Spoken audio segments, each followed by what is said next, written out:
Podcast, a show about Indiana politics, history, and culture from the unapologetic perspective of the Hoosier left.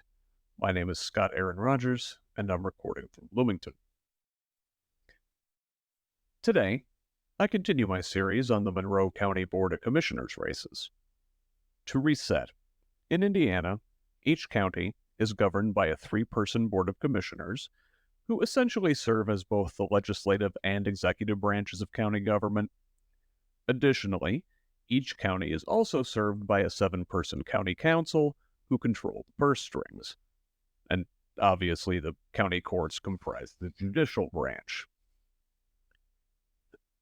As for the commissioners, each member of the board represents the district in which they live, though all county residents can vote for all three districts.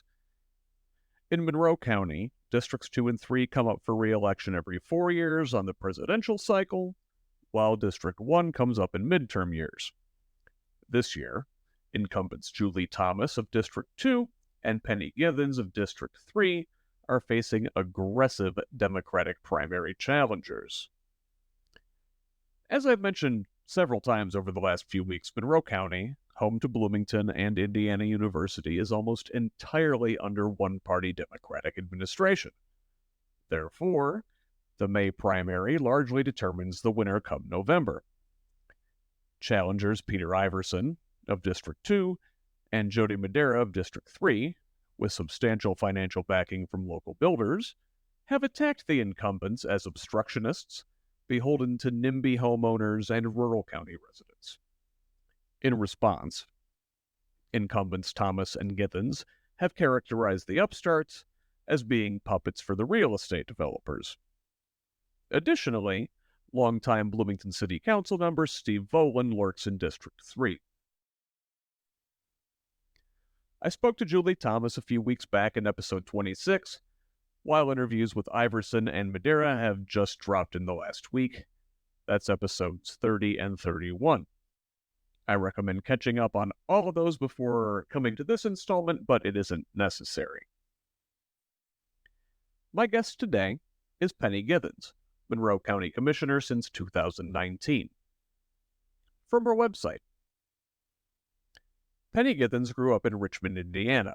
After graduating from Purdue University in 1972 with a degree in chemistry and math education, Penny served in the Peace Corps in Kenya for 2 years. Upon her return, she attended IU, earning a master's in educational psychology. Penny has held faculty research positions at the Yale School of Medicine and Vanderbilt University, been involved in program development at the Wharton School of Business, and served as a project manager at the IU School of Education. She is the co-author of 2 books and multiple professional journal articles. Penny has also been active in autism advocacy for decades, serving as a previous board member for the South Central Indiana chapter of the Autism Society of America from 1999 to 2007, and for the Autism Society of Indiana from 2003 to 2005. She has also volunteered as an educational advocate with InSource and been an active member of several Democratic organizations in Monroe County.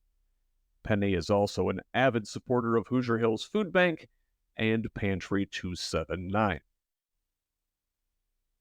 In this interview, we'll talk about all of the big county issues, annexation, where to erect a new justice center, and balancing the need for more housing with the need to protect the environment. Penny and I also discuss the nasty tenor the campaign has taken on. As I've studied this race in depth, I've begun to make sense of the divisions in the local party, which both reflect and diverge from divisions in the Democratic Party at the national level. More thoughts on that later. But first, this plea for your support. You know, I've been trying to make a full-time go of this project for the past couple of months.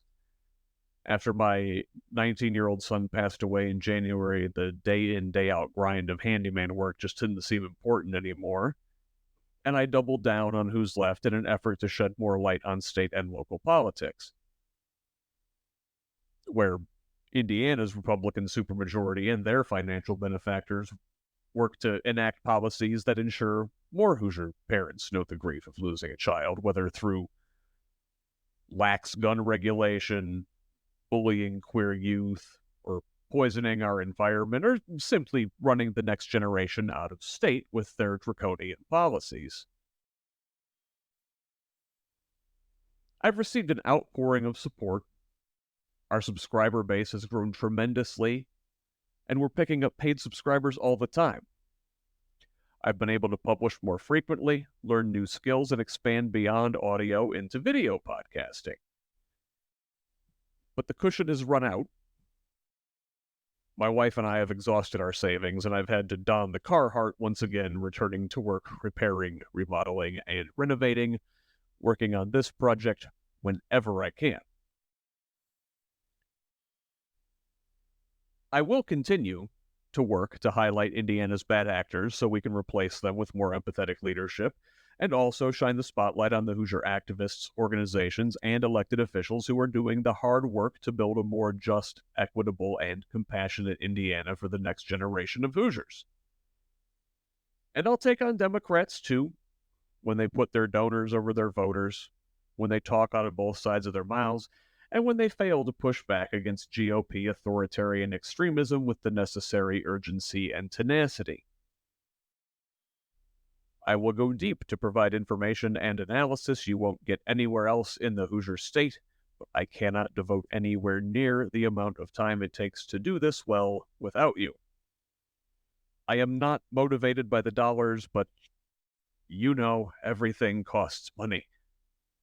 Web hosting, equipment, editing software, travel to meet with other activists and organizers, and most of all, time. I'd much rather devote my time to this and to you, but I need your financial support with a paid subscription over at scottaaronrogers.substack.com. For $5 a month or $50 a year, you can help me push our state in a better direction and help me keep the lights on. And while the best way to help is a financial contribution, if you can't afford it at this time, you can still help. Subscribe at the free level over on Substack. Set your favorite podcast player to auto-download new episodes of the show. Rate and review the show on whatever platform you use. Follow me on social media at facebook.com/HoosLeft. That is HOOS left. I'm also now on Blue Sky at the same handle. I'm personally at ScottRog78, that is SCOTTROG78 on Instagram, Threads, and Twitter, and on Mastodon at ScottRog78 at Hoosier.social. Do you want to see my face for some reason? I'm now posting full episodes on YouTube and clips on TikTok. The handle on both of those is at HoosLeft. Please, subscribe. But most importantly, share our message. Forward the articles to friends, family, and colleagues. Don't just like, but share on social media. Nobody is coming to save us. We have to save ourselves. With your investment, a full-time Who's Left could look like new content every day, full coverage of the 2024 election cycle in Indiana and beyond, and zooming out to see how networks acting in our state function nationally and even globally. And even though I'm here asking you for money, I do not plan on paywalling any content because, as one of my favorite authors, Sarah Kendzior, Masters from IU Bloomington, says, it's not cool to paywall political content in a political crisis.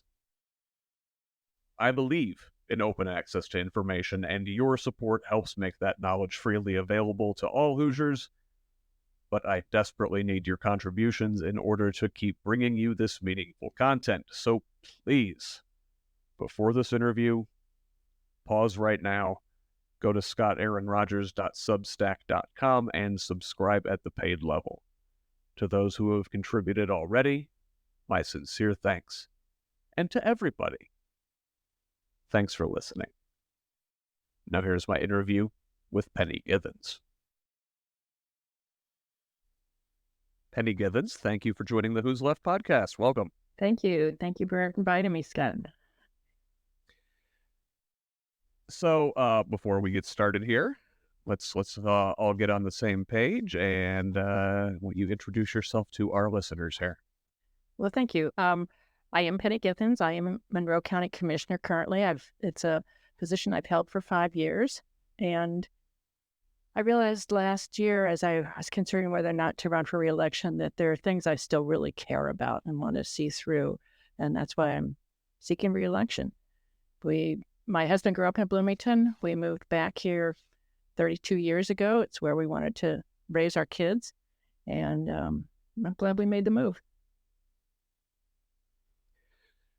Very good. Well, so you mentioned there are some things that you didn't get to finish here in your 5 years on the Board of Commissioners. So we'll get into those. Talk about your time there on the board, challenges, accomplishments, and then get into those couple things that you haven't been able to complete yet that are really driving you to seek reelection. Sure. Well, first of all, no one person does something. There's a 3-person board, and you have to have at least 2 of those members agreeing to something to get anything done. The Board of Commissioners is responsible for the administrative and the kind of rule-making, policy setting of the group. We do not do anything related to finance or the fiscal part of county government. So that's important. We've had 2 huge watershed events over the last 5 years, COVID-19 pandemic, and then that was followed by the federal government pushing out a lot of money through the American Rescue Plan Act. And so trying to work with the county council on how that money is spent has taken up, some real time, but we've been very deliberative about that. One of the things that I have championed is expanding childcare within our community. The Bloomington Economic Development Corporation estimates that we need to double the number of childcare slots here to really help working families. And so we have used $1.2 million of the American Rescue Plan Act money to that end. So that's something that I'm very, very proud of that we've done. During the pandemic, we worked with people throughout the community, with IU, with the mayor, with IU Health, with our own health department, at the beginning also with our emergency management group, because this was something that nobody had planned for, and we really weren't prepared for it, quite frankly. And so how do we best see that, our community through that? So we knew that anything related to tourism was going to be hurt through the pandemic because everything shut down. Nobody was traveling. So we took some of the food and beverage tax money that had been collected and used it for grants for small businesses that were doing tourism-related businesses. And I found out things that, I never would have known otherwise. Things like about half of the weddings that occur here at sort of the big event places and stuff, they come from people from out of town. A lot of IU graduates who have met here, they come back to get married here. So it's a multi-million-dollar business for this community when you think about the event venues, the flowers, the caterers, the hotels, just everything that feed into that. So I'm really pleased that we were able to help some of those small businesses stay afloat during that time. That, I think, made us economically stronger as we came through the pandemic. Then also when CARES money became available during the pandemic again, we provided support to small businesses to help them with some of the issues like new air filtration systems and restaurants that suddenly had to turn to takeout. So they were spending money on those kinds of supplies. But again, to try to help people keep businesses afloat, keep businesses open, some of them had to shift from storefronts to online. So there were a lot of different things that people were doing and being very creative to make that happen. We also made additional money available to our township trustees to help people who are struggling, people that need help paying for the rent, paying for utilities. And basically for a while, we were able to double the amount that township trustees could help people with. And they said that made a difference, it kept people housed. And as we came out of the pandemic, there was a point when I was on a call with people from around the state. And as we talked about how we'd gotten through it, people were like, oh my gosh, you guys did things nobody else in the state did. And sort of the totality of it was what was surprising. We had a mask mandate, and when restaurants and bars said our servers shouldn't have to serve as sort of the police of this, we said, okay. So we hired a company that went around and encouraged people to use masks, for example. And that allowed businesses to stay open. Again, I know I was talking with one bar owner who said if one of his people got sick, they had to close for 2 weeks during the pandemic. Yeah. So those kinds of things, I think, made a real difference in responding to the community.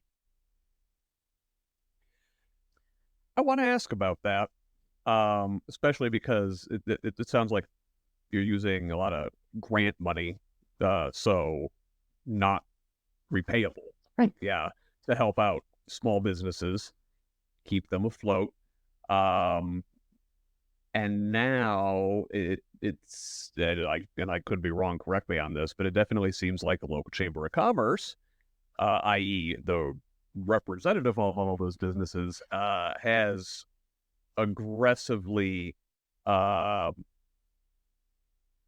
endorsed, and I don't know if endorse is the right word, but they've definitely taken a side in this race on behalf of the insurgent candidates, if you will. Is that accurate? I believe it is. Yes, that they are looking for change. That they feel that maybe other things need to be done at this point. One of those you alluded to earlier was housing. We know that there needs to be more housing for businesses to thrive. We would like to see more, at certain levels too, because if you work in Monroe County but live in one of the surrounding counties, your income tax goes to those counties. So yes, we know that we could increase our tax base by maintaining people here. An ROI study indicated that we would need at least 7,000 more housing units by 2030. Mm-hmm. I think we're at least partially on our way there. We had several thousand apartment units open up in 2023. There's more scheduled to be open, this year, and we see them going up, like at the corner of 446 and 46, and north of town, south of town. There's a lot of apartment units going up.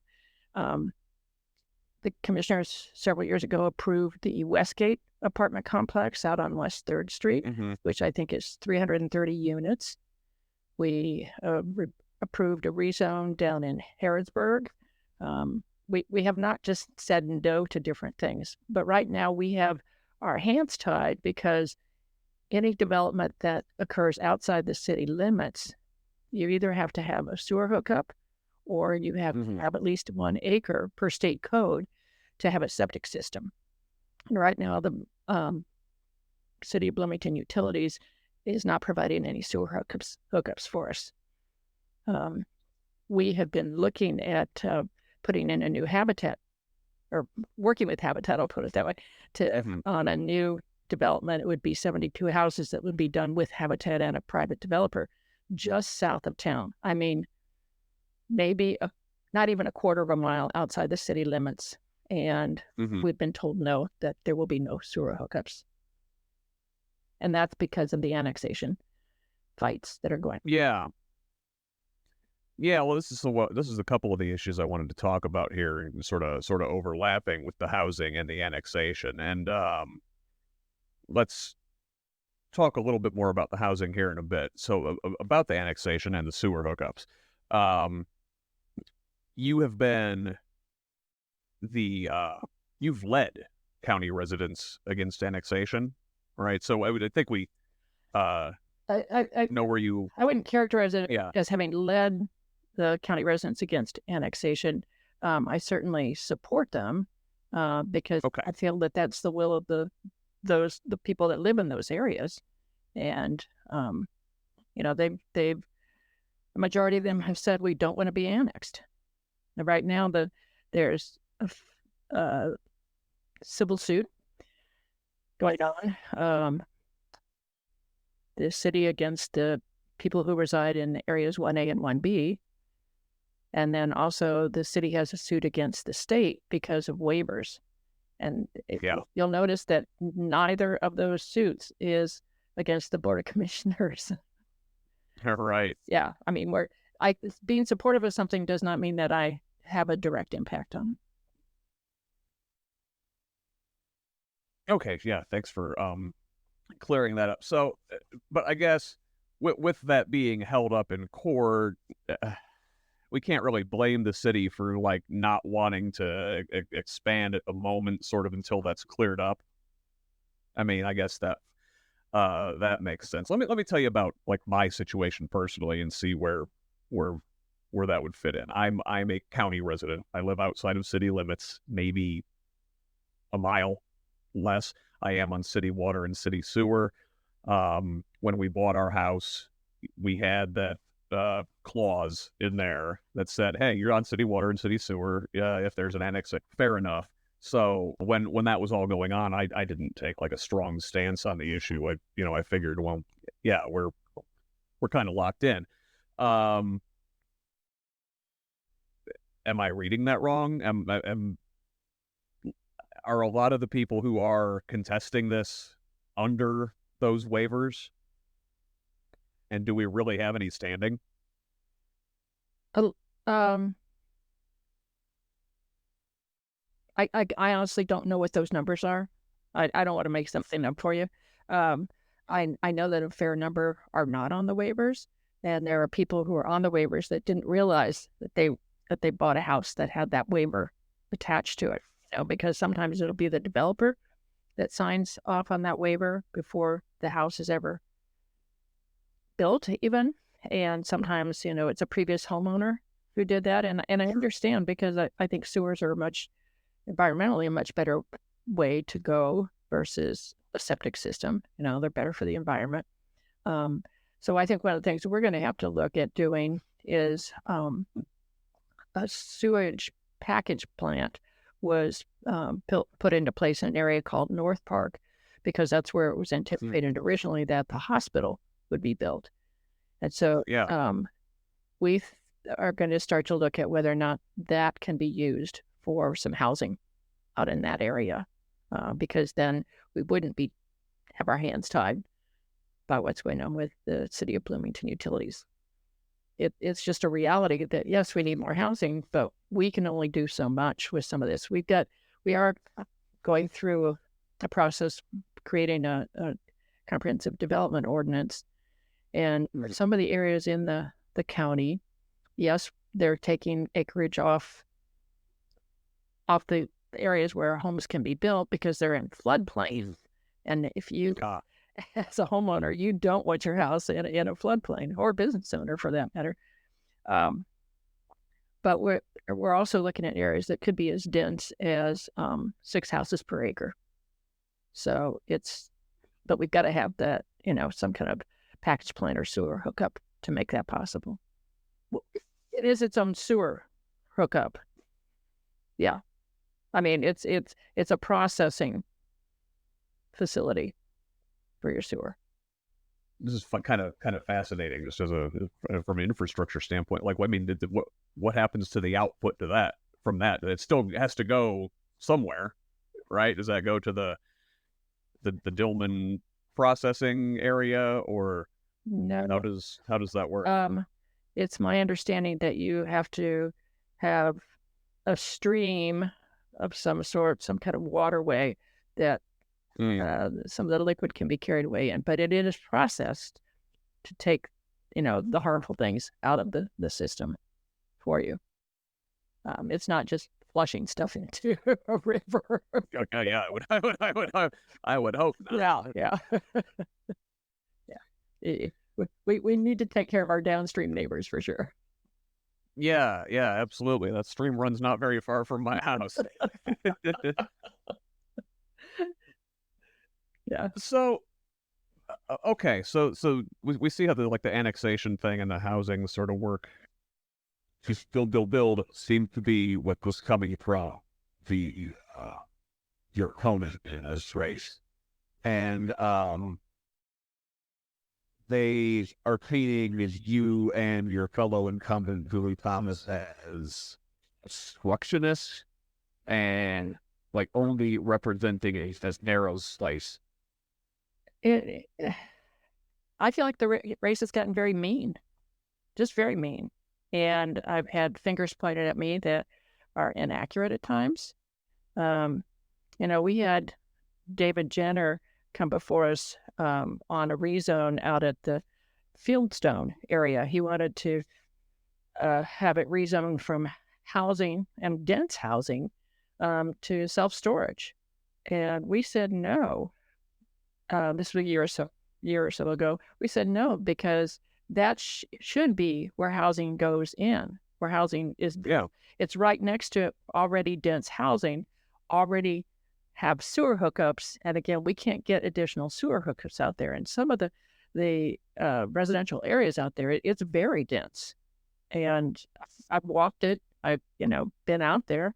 And so it felt right to keep that as a dense area of population. And of course, that's out just west of where Cook is located and some other, it's close to other manufacturing and businesses and stuff. We also, when we talk about housing, part of the problem is that wages in this area have not kept up with some of the cost of living here. So I felt really good also about voting for a tax abatement for enhanced semiconductors. They're a new business that's coming into town, taking over some unoccupied, plant space. And they anticipate up to 250 jobs, average salary of $100,000 and starting salary of $70,000 for the kinds of work that they do. And then they're also going to have a facility down at Crane, which does stuff for slightly more military, I understand, purposes in terms of the product. But we felt good about working with that company to make these kinds of things happen.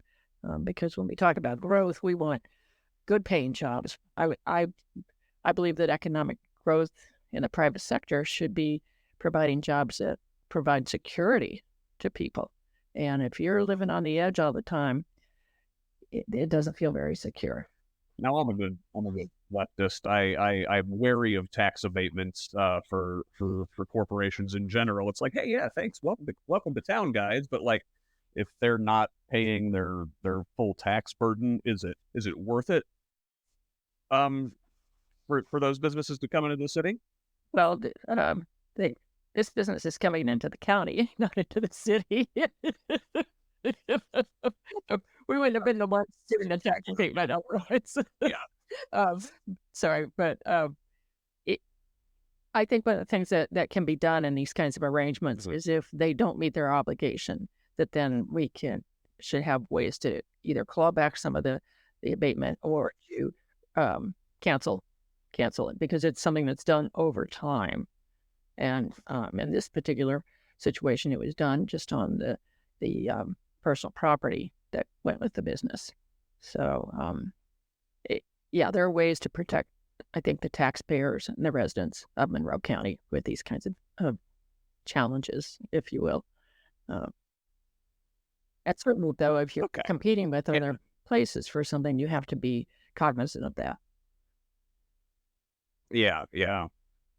Just the fear, I guess, in something like that is, these big businesses will pit localities against each other in a race to the bottom until they essentially have no tax burden wherever they wind up going, right? But we were very lucky with this particular business in that there is a nice kind of symbiosis. It's with the IU Luddy School and then also Crane, because there are multiple pieces here that made this attractive that other people couldn't necessarily compete with.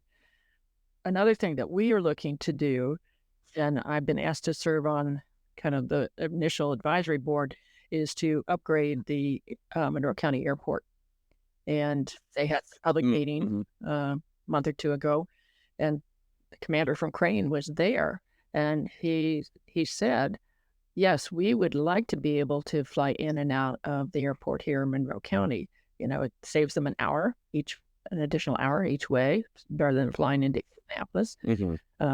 There are times when they might like to stage things from our airport. So the goal is to have a slight lengthening of one of the runways, I think, but also a new terminal.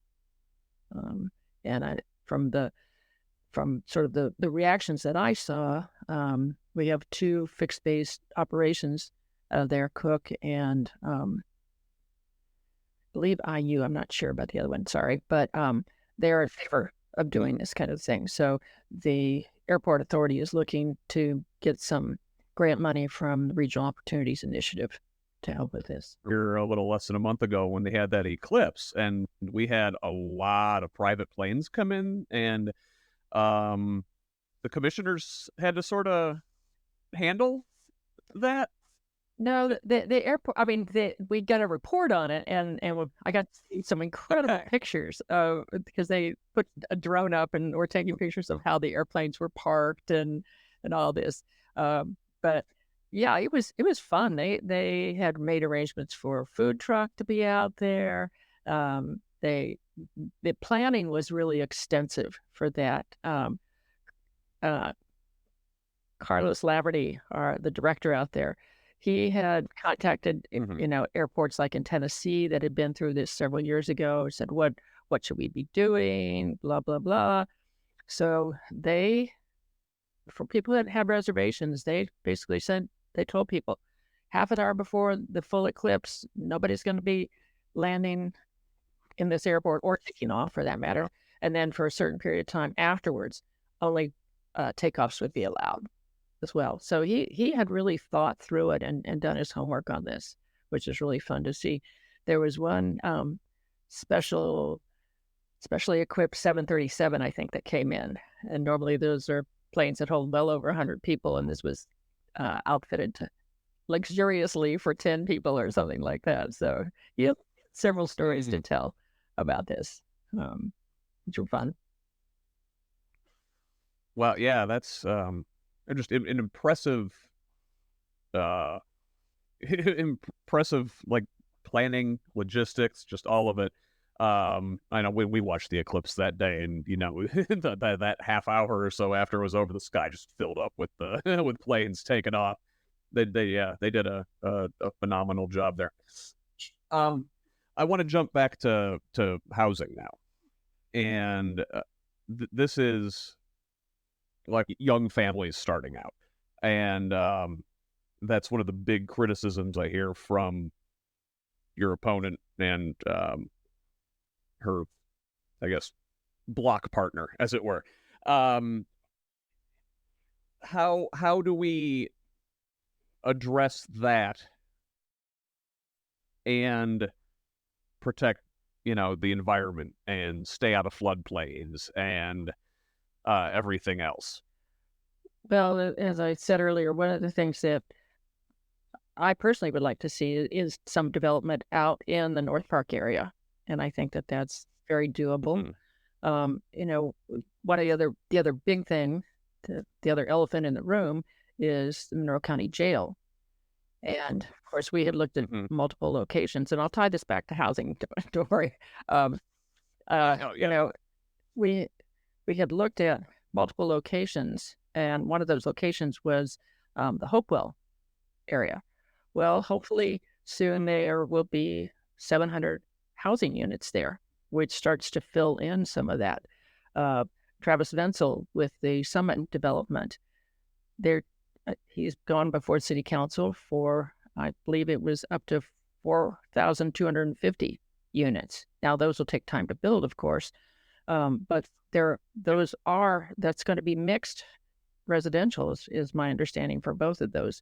And so hopefully that will start to fill in some of those areas.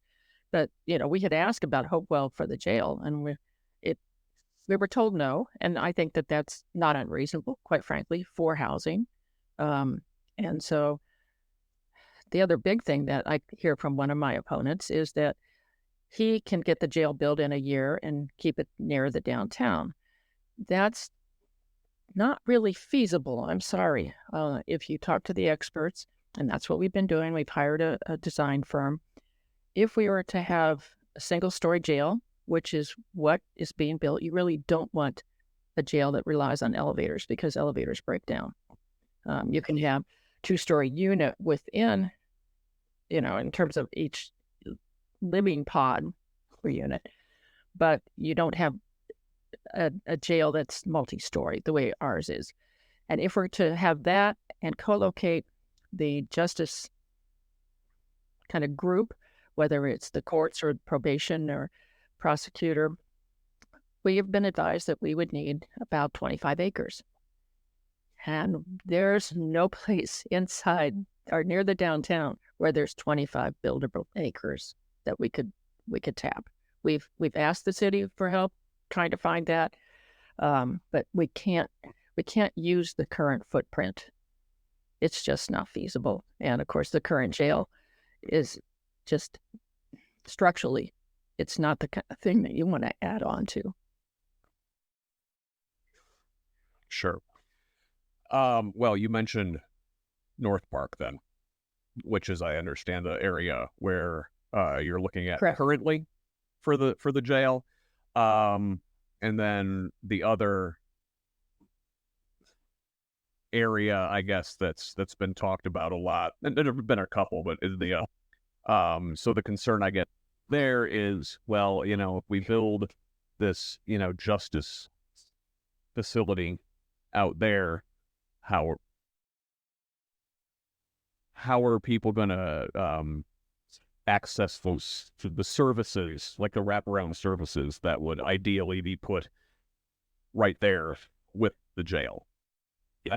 At RCA, now there's a lot that would go into even the starting building. I guess a large amount of earth that would be moved in. You got some high voltage lines there, but on the other hand, at least that's like.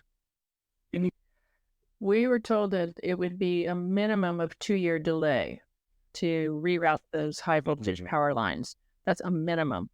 And we don't think that we can be moving that 8-acre debris mound during that time as well. That mound, I've been told, is 53 feet high, and it would also incur over $1 million cost to do that. We would also have to buy a small area, I think it's 5 acres, that is right adjacent to that we don't currently own. Part of the problem with Thompson also is access. We can't widen Rogers Road, really, with the way things are built down there. No. And we cannot get access easily off of Rogers Road anyway because of the Duke Power substation that's down there. So we can't get an easement to go off of Rogers. So it starts to be a little logistically difficult, just in terms of how you get in and out of that area. But we also went down and had 2 community meetings with nearby residents. And one of the things that really stood out to me was they said that Summit Elementary School is now the largest elementary school in the MCCSE group. And that at drop-off and pickup time, traffic just comes to a standstill. And it's very difficult to move around. And so you don't want to have situations where you have to, on an emergency basis, move people in or out of the jail, knowing that there's going to be a lot of traffic, problems, that it would just exacerbate what's already going on down there. I'm really pleased that so many people want their kids at Summit. I love the Spanish immersion program that they run down there. But we listened to our residents down there also. So I guess that's one of the nice things about North Park is that you don't really have any neighbors that can complain. If new housing goes in, then you are buying that house knowing that the jail is there. But it's interesting, but because it's actually safer living close to a jail. And I would bet if you walk downtown, you don't even stop to think about your safety when you're near the Justice Building. It's a non-issue, right? And in fact, because there's generally more law enforcement presence, areas around jails tend to be safer. Up in Hamilton County, there's a high school and an elementary school very near their jail. And there's not a problem, So I just think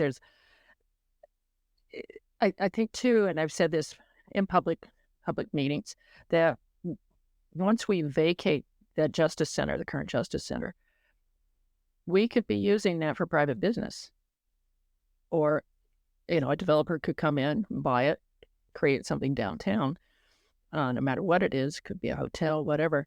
But that's going to, I think, drive other business downtown. We don't have our jail staff going downtown to eat their lunch. I mean, they just don't do that, right? They're we don't have a lot of county employees going to the downtown restaurants or downtown shops to shop as part of their daily lives. But I think if there were private businesses in there, that might start to happen. That it actually may help to rejuvenate the downtown area.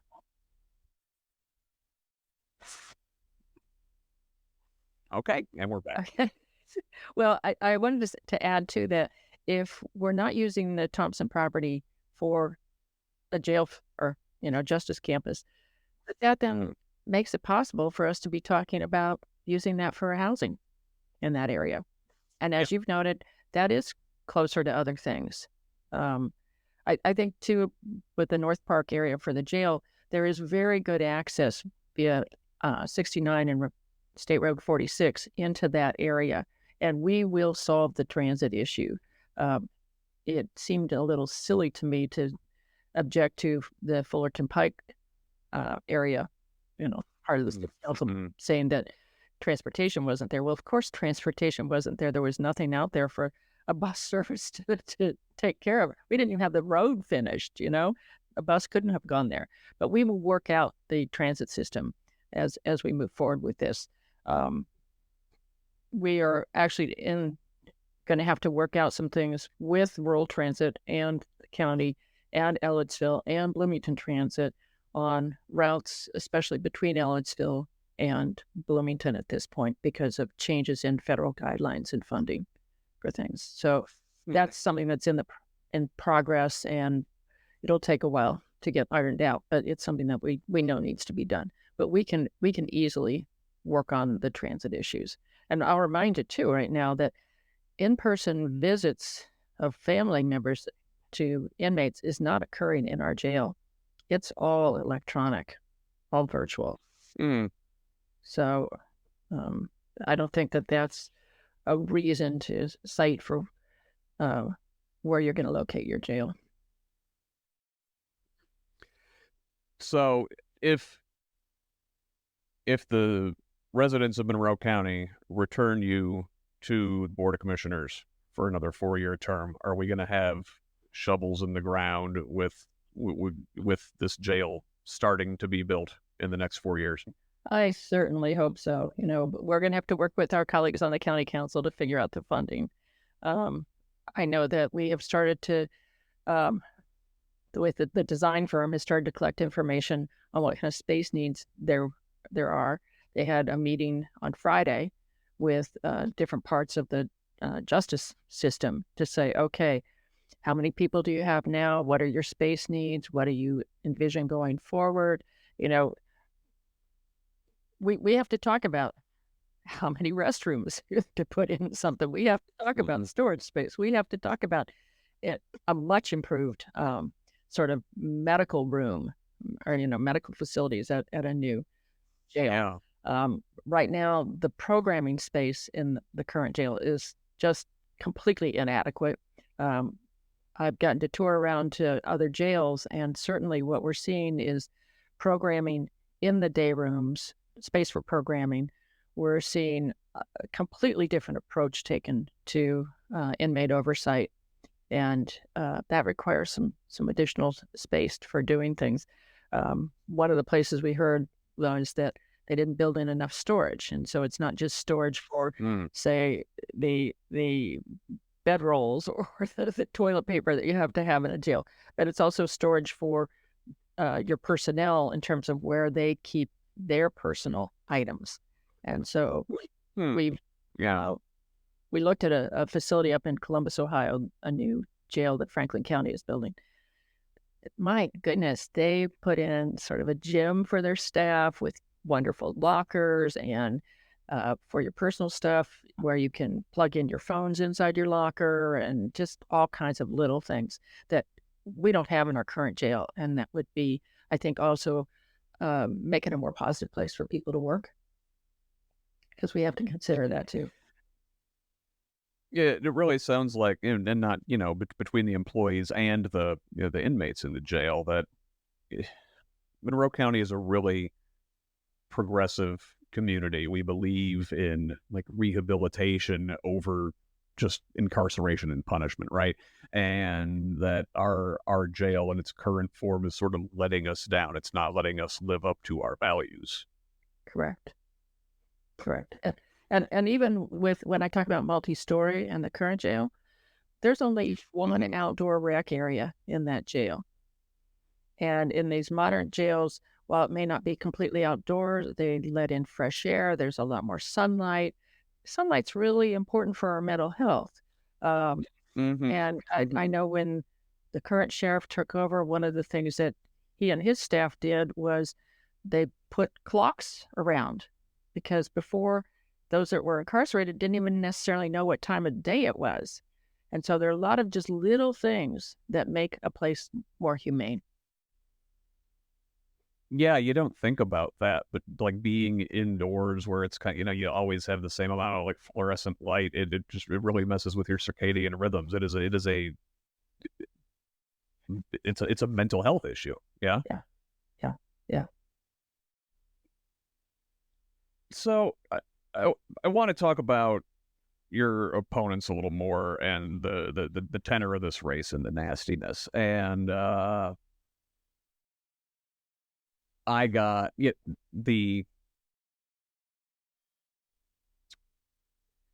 a flyer from you and Julie the other day, talking about the large amounts of developer money that a couple of your opponents are taking, and it certainly seems like,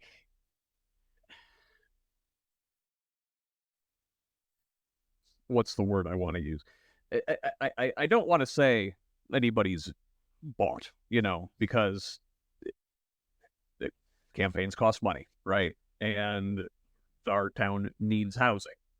But what is the issue, in your opinion, with a couple of the opponents in this race being so funded by home developers? Campaigns need money, and so some people, I guess I know that one of the developers is very unhappy with the fact that we turned down his request for a rezone. And this is Tom Winninger at the Southern Meadows area specifically. And, we had firm rationale for why we turned that down. First of all, we always listen to the neighbors, and it's not just those that appear in public. I get emails, I get calls from people about these things too. With the Southern Meadows development, there was large concern about additional traffic on Rogers, because it would go from, I think it was 95 to 190 homes. And so that it's not just the people that live there, but there's mail delivery, there's school bus pickup, but there's deliveries from whether it's UPS or Amazon or whatever it is. And there are estimates that it leads to like 6 additional, each additional home would be linked with 6 additional vehicles in and out of that development every day. So traffic was a real issue, but also there are a lot of karst features down in that particular location. And I was quite worried about damage to the karsts, and also karsts are evolving. They're not static. And so you have to worry about what that does. If it enlarges, you have to worry about the water runoff that occurs with all this and where that runoff goes, because a lot of this is linked underground to other things and then comes out at Hidden Creek. I forget the name of it. I'm sorry. But there are issues that are environmentally that you have to pay attention to with all these things. Yes, we also, Tamby Michael Cassidy came before us with her blind squirrel development on South Rogers. She had a specific idea in mind for what she wanted in a development there. We asked her to make it a bit less dense. She went back to the drawing board and came back to us with something that we approved down there. There was also another development that we turned down, and it was because of water and water retention, detention ponds, and the fact that we didn't feel comfortable with the plans for the housing, the HOA that they were proposing to ensure that those kinds of detention ponds would be properly maintained. We're seeing problems with that in other areas of the county that we're going to have to go in and figure out ways to upgrade some of the things that are going on. And we have to be good stewards of what our current residents have and want as well. We don't want damage to existing homes and businesses from development. As I sort of listen to you here today, and I've talked to some of the other candidates in these races, sort of like the overarching idea that I'm putting together here, at least what I'm hearing from you, is that maybe these upstarts have a lot of ideas, right? They want to be really aggressive and get this done and get this done and get this done and this done. But once you're in the office, it sounds like you bump into a lot of little details and just like little realities here and there. And you have to take all of these things into consideration and be really thoughtful and just check a lot of boxes. And as much as you want to be aggressive and get things done quickly, you still have to be deliberate and thoughtful and slow things down and say, hey, wait a second, let's check out everything. Am I on to something? Right. I mean, when we talk about septic systems, there can be health issues with that, right? I learned recently that, for example, there are a lot of septic systems out around Lake Lemon. And remember, Lake Lemon used to be the water source for Bloomington and Monroe County. Well, at times when they go out and do E. coli sampling, they list it as TNC, which is too numerous to count. Okay, in terms of the coli. Yes, I would never. Well, that's me personally. About what I would not. That's Lake Lemon. But they said, well, maybe that's just because of deer and wild animals and stuff. So they actually did some DNA testing, and about half of that E. coli is sourced from human waste. So you do have to be really careful about these things that people think of as details, but they're not. They impact all of us on a regular basis. Right now we're involved with the Hoosier Forest Alliance and Hoosier Environmental Council and the Friends of Lake Monroe. in a lawsuit against the U.S. Forest Service because they have proposed clear cutting, burning, logging, and application of glyphosate in part of the Hoosier National Forest that's in the Lake Monroe watershed. Well, that impacts 140,000 residents. That's our water supply. And we have to stop and look at history. You know, Lake Griffey was the water supply for a while, then Lake Lemon.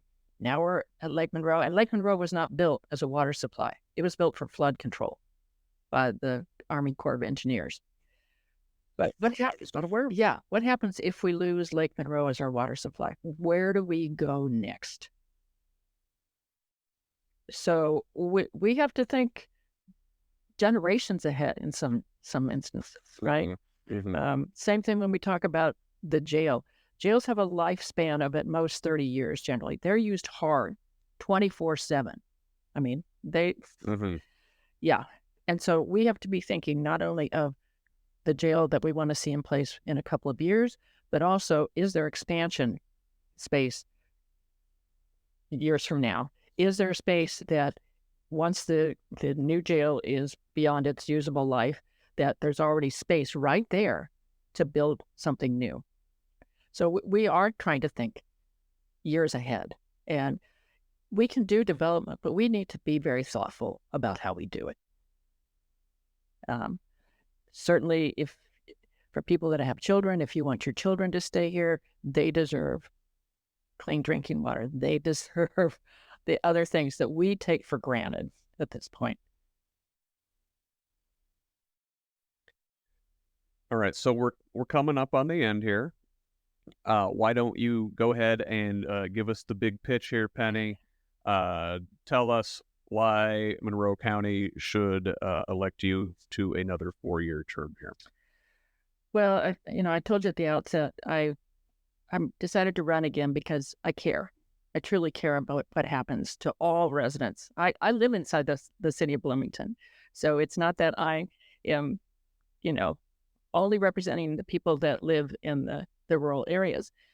I know that, like, our health department takes care of all the residents. I know that our jail is there for all the residents. So there are a lot of things that I have become very aware of in the last 5 years. We have received money from the federal government through the opioid settlement things that have gone on. I want to be there to help shepherd through what that is used for. We still have some ARPA money that we need to figure out what to do with. I want to be there to help shepherd that through. I feel like I have learned a lot, that I have a lot of knowledge that I want to continue to put to use. And also, I treat this as my full-time job. And I make myself available early in the morning, late in the evening. I do things on the weekends. I've had a couple of instances where I get a call saying, Penny, can you be up in Indianapolis to talk before the state legislature about issues that impact Monroe County? And I'm there. I don't have to say, oh, can't do it because I've got this other job, or can't do it because of A, B, or C. I make myself available. I dedicate myself to this job. And so that's why I would like to have the support of the community going forward. Very good. Where can our listeners find out more about your campaign? At pennygithensforcommissioner.com. Very good. We're coming up on election day here. Everybody make sure they get out and vote. However you vote, just participate, be active in our community. And Penny Githens, thank you so much for joining the Who's Left podcast. I appreciate your time today. Thank you. I appreciate you reaching out to me. This is good. All right. Thank you, Penny. Once again, that was incumbent Monroe County Commissioner Penny Githens facing a tough primary fight May 7th. After talking with challengers Iverson and Madera recently, I was interested to hear the other side of this intra-party squabble from Githens. Speaking to Penny, I hear someone who cares, who gives her full time to the job, who is thoughtful, deliberate, and takes all the little details into account.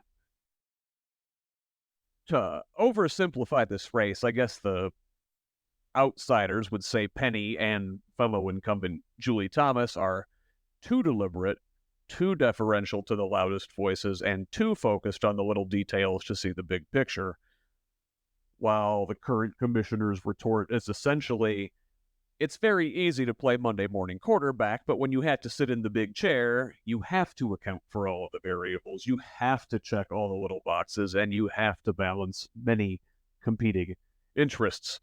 It is a fine line to walk.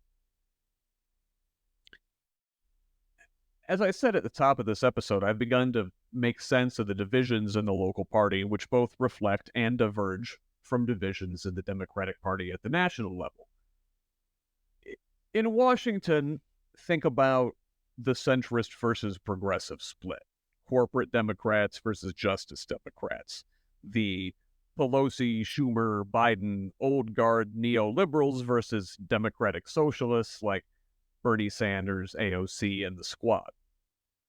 Support for the two camps is largely, but not entirely, divided along generational lines. So let's zoom out. I've mentioned this before, but the nature of single-member districts with winner-take-all voting almost ensures a two-party system. In political science, this is called Duverger's law. So, the two parties each consist of multiple interest groups held together in coalition. As those interest groups move in and out of the parties, the dynamic of the parties changes. For example, from the 1930s, party lines had basically been drawn on the economic axis. Big business Republicans and working class Democrats. As the Democratic Party came to fully embrace the civil rights movement in the 1960s, Southern conservatives and rural voters who had been in league with ethnic, urban working class voters began to leave the party as Goldwater, Nixon, and then Reagan invited the racists to jump ship and become Republicans. Party lines were redrawn on the social axis. Those who, in a previous generation, may have been liberal Republicans, which, as ridiculous as it sounds now, was absolutely a thing, were turned off by the GOP's far-right turn and went on to become Atari Democrats, New Democrats, Blue Dog Democrats, Clinton Democrats, centrists by many names. So zoom back in. As essentially a one-party jurisdiction, Bloomington and Monroe County make an interesting case study. The parties are still organized on social issues. As an open, tolerant, welcoming community, we here in Monroe County all basically agree on the culture war stuff. Cultural conservative Republicans are not going to win here, period. So, if the Chamber of Commerce wants any influence, they've got to cultivate some business-friendly Democrats. It appears that's where Iverson and Madeira and their fundraising advantage come in. This is the window through which I've been viewing this race. But still, I feel like it's not that simple. For one, the generational divide isn't right. At the national level, you've got the older corporate Democrats standing in the way of younger progressives. Here, you've got the slick, business-backed younger challengers trying to overthrow, and this got an affirmative laugh from Penny off air, a couple of old hippies. So, I've still got my finger to the wind. There's one more chance to get to the bottom of this race. I talked to five-term Bloomington City Council member Steve Volan, the final Democrat in this primary, and will post my interview with him in the coming days. But for now, thanks for listening. Thank you to my guest today, County Commissioner Penny Githens. You can find her at pennygithensforcommissioner.com. As for me, You can find me on Facebook, Blue Sky, YouTube, and TikTok at HoosLeft, and on most other social media sites at ScottRodge78. If you want to reach me, send me a DM on the socials or email me at scottrodge78@gmail.com. If you haven't subscribed yet, when you're finished here, please go to scottaaronrogers.substack.com and subscribe at the paid level if you can. Help me keep this project going. Until next time, this has been the Who's Left podcast. I'm Scott Aaron Rogers. Love each other, Indiana.